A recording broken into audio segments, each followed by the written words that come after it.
Hi everyone, welcome to my channel. Varamahalakshmi ಹಬ್ಬದ ಹಾರ್ದಿಕ ಶುಭಾಶಯಗಳು ಎಲ್ಲರಿಗೂ. ನಮ್ಮ ಮನೆಯಲ್ಲಿ ವರಮಹಾಲಕ್ಷ್ಮಿ ಹಬ್ಬನ ಹೇಗೆ ಮಾಡ್ತೀವಿ ಅಂತ ನೋಡೋಣ ಬನ್ನಿ.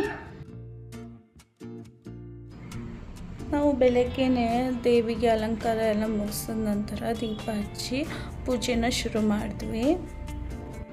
ಈ ವರಮಹಾಲಕ್ಷ್ಮಿ ಹಬ್ಬ ಎಲ್ಲರಿಗೂ ಆರೋಗ್ಯ ಮತ್ತು ಇಷ್ಟಾರ್ಥನ ಸಿದ್ಧಿ ಮಾಡಲಿ ಅಂತ ದೇವರಲ್ಲಿ ಪ್ರಾರ್ಥಿಸ್ತಾ ಇದ್ದೀನಿ. ಮತ್ತು ನಿಮ್ಮೆಲ್ಲರಿಗೂ ಹ್ಯಾಪಿ ವರಮಹಾಲಕ್ಷ್ಮಿ ಅಂತ ವಿಶ್ ಮಾಡ್ತಾ ಇದ್ದೀನಿ. ಇಲ್ಲಿ ನನ್ನ ಹಸ್ಬೆಂಡ್ ಕೂಡ ತಾಯಿಗೆ ಪೂಜೆ ಮಾಡ್ತಾ ಇದ್ದಾರೆ. ನಾನು ಈ ಹಬ್ಬಕ್ಕೆ ಬೆಳಗ್ಗೆ 10:30 ಒಳಗಡೆ ದೀಪ ಹಚ್ತೀನಿ.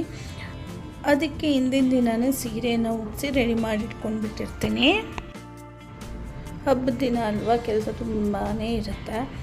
ಈ ರೀತಿ ನಾವು ದೇವಿಗೆ ಮಂಗಳಾರತಿ ಎಲ್ಲ ಮಾಡ್ಕೊಂಡ್ಮೇಲೆ ಸಂಜೆ ಅಕ್ಕಪಕ್ಕದವ್ರನ್ನೆಲ್ಲ ಕುಂಕುಮಕ್ಕೆ ಕರಿಬೇಕಲ್ಲ, ಅದಕ್ಕೆ ತಾಂಬೂಲ ರೆಡಿ ಮಾಡ್ಕೊಳ್ಳೋಣ ಅಂತ ನಾನು ಬಂದೆ. ನೋಡಿ, ನಾನು ತಾಂಬೂಲಕ್ಕೆ ಕೊಡಬೇಕಂತ ಈ ರೀತಿಯಾಗಿ ಎಲ್ಲ ಐಟಮ್ಸ್ನೂ ರೆಡಿ ಮಾಡಿಟ್ಕೊಂಡಿದ್ದೀನಿ. ಒಂದು ಜೂಟ್ ಬ್ಯಾಗಿಗೆ ಈ ರೀತಿ ಸ್ವೀಟು, ಚಕ್ಲಿ, ನಿಪ್ಪಟ್ಟು, ಬೆಂದಿ ಪ್ಯಾಕೆಟ್, ಬ್ಲೌಸ್ ಪೀಸ್ ಇದೆಲ್ಲನೂ ಇಟ್ಟು ಪ್ಯಾಕ್ ಮಾಡಿಟ್ಕೊತಾ ಇದ್ದೀನಿ. ಹಬ್ಬಕ್ಕೆ ನಮ್ಮ ಮನೆಯಿಂದ ನಮ್ಮಮ್ಮ, ಅಣ್ಣ, ಅಕ್ಕ, ಬಾವ, ದೊಡ್ಡಮ್ಮ ಎಲ್ಲ ಕೂಡ ಬಂದಿದ್ದರು. ವೀಡಿಯೋಸ್ ಮತ್ತು ಫೋಟೋಸ್ನ ಹಾಕಿದ್ದೀನಿ, ಎಲ್ಲರೂ ನೋಡಿ.